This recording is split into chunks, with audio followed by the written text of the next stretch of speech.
ಒಂದು ಪುಟ್ಟ ನಗರದಲ್ಲಿ ಕಳ್ಳ ಬೆಕ್ಕು ವಾಸವಾಗಿತ್ತು. ಅದು ಅಕ್ಕಪಕ್ಕ ಮನೆಯ ಪ್ರಾಣಿಗಳನ್ನು ತಿಂದು ಸಂತೋಷವಾಗಿ ಜೀವನ ನಡೆಸುತ್ತಿತ್ತು.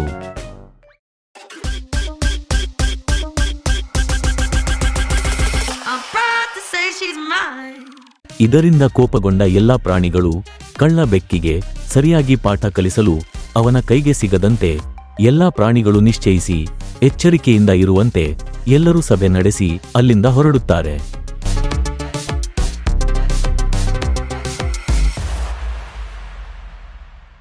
ಮರುದಿನ ಎಷ್ಟೇ ಹುಡುಕಿದರೂ ಬೆಕ್ಕಿಗೆ ಆಹಾರ ಸಿಗುವುದಿಲ್ಲ.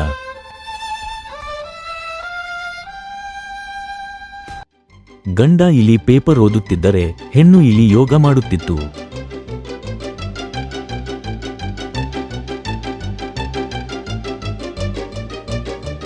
ಆ ಸಮಯಕ್ಕೆ ಬಂದ ಬೆಕ್ಕನ್ನು ನೋಡಿ ಇಬ್ಬರೂ ಅವನಿಂದ ತಪ್ಪಿಸಿಕೊಳ್ಳುತ್ತಾರೆ. ಕೋಳಿಯೂ ಕೂಡ ಆ ಕಳ್ಳ ಬೆಕ್ಕಿಗೆ ಸಿಗದೆ ತಪ್ಪಿಸಿಕೊಳ್ಳುತ್ತದೆ.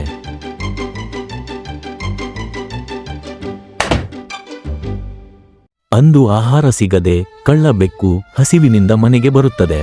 ಮನೆಯಲ್ಲಿದ್ದ ಆಹಾರವೆಲ್ಲ ಖಾಲಿಯಾಗಿರುತ್ತದೆ.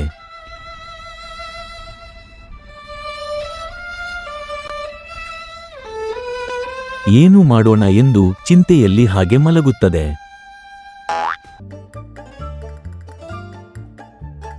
ಪಕ್ಕದ ಮನೆಯ ಬಾತುಕೋಳಿಗೆ ಅನಾರೋಗ್ಯವಾಗಿರುತ್ತದೆ.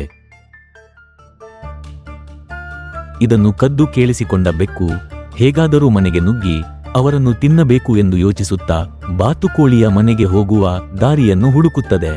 ಅವರ ಮನೆಗೆ ಡಾಕ್ಟರ್ ರೀತಿ ಹೋಗೋಣವೆಂದು ಡಾಕ್ಟರ್ ಡ್ರೆಸ್ ಹಾಕುತ್ತದೆ.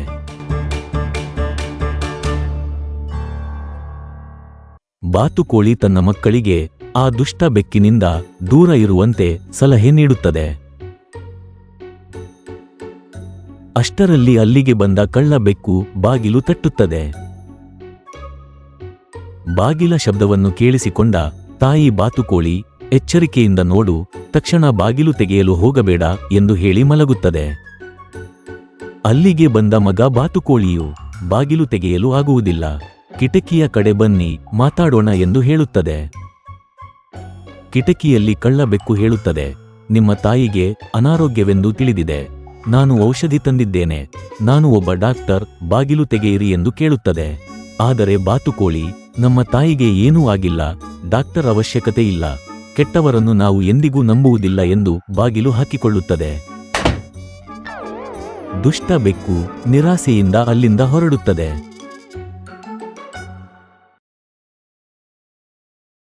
ಈ ವಿಡಿಯೋ ನಿಮಗೆ ಇಷ್ಟವಾದರೆ ಪ್ಲೀಸ್ ಒಂದು ಲೈಕ್ ಕೊಡಿ, ನಮ್ಮ ಚಾನೆಲ್ಗೆ ಸಬ್ಸ್ಕ್ರೈಬ್ ಮಾಡಿ, ವಿಡಿಯೋವನ್ನು ಶೇರ್ ಮಾಡಿ, ಪ್ಲೀಸ್ ಒಂದು ಲೈಕ್ ಕೊಡಿ. ಮುಂದಿನ ವಿಡಿಯೋದಲ್ಲಿ ಭೇಟಿ ಆಗ್ತೀವಿ. ಅಲ್ಲಿವರೆಗೂ ನಾನು ಚಿನಕಿ, ಇವನು ಮಿಟ್ಕ. ಬಾಯ್ ಬಾಯ್ ಬಾಯ್.